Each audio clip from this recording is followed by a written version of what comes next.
Now, your most accurate forecast from the First Coast News Weather Team, sponsored by AC Designs.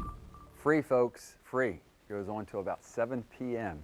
Might want to check it out if you haven't thought about it. Well, don't feel alone as far as the gloomy skies we have, which will become stormy tomorrow.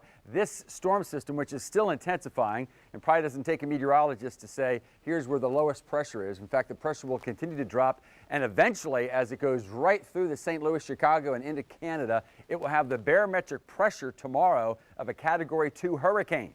Now, it's a different type of animal, but that just means it has a lot of developing energy with it. If you just care about this evening or just plain sleeping through the night, only light rain this evening. And although the light rain will expand around the area, tonight's not going to be the stormy night. So sleep easy tonight. 9 o'clock, actually, because warmer air will begin to be pumped up toward our region. It'll be about 60 degrees. Southeast winds will pick up. For some of us tonight, the temperatures will actually warm through the night. Here's another way to look at it. Now, this is a future cast of what the storm is going to do. Strongest storm really so far, I say since winter, really since the cool weather pattern of November.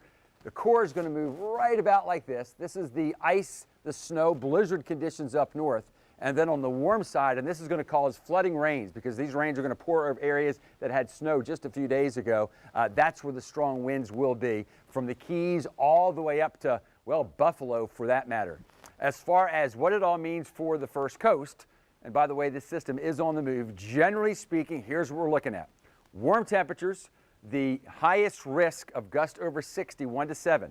As a reminder, when we use the term severe, that means about gusts to 60 or higher. Could be damaging winds. Engineers have determined it works out pretty good. Once you get up to about 60, we start to see branches come down. We start to see flying debris. Also want to mention something that's a positive here. Because our water temperatures are now the coolest they've been all winter, 59, that helps. You know, typically we have our windiest conditions over the water. That will actually keep the winds a little bit less. Still, it's going to be very rough. And notice the times downtown of high tide.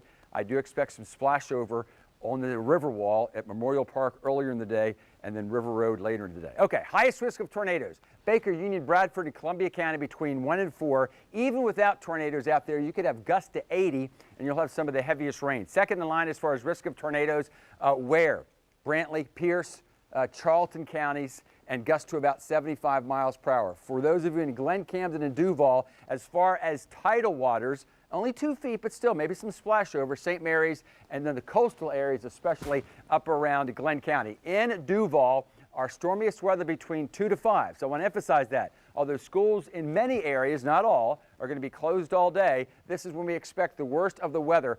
Very unusual for us to have a squall line where we can expect widespread gusts. That's why there will be wind damage around the area. A little bit later, slightly lower as far as numbers for those of you in St. John's and Flagler. Same thing for Clay and Putnam. And folks, we have another storm system that's going to blow in about Friday.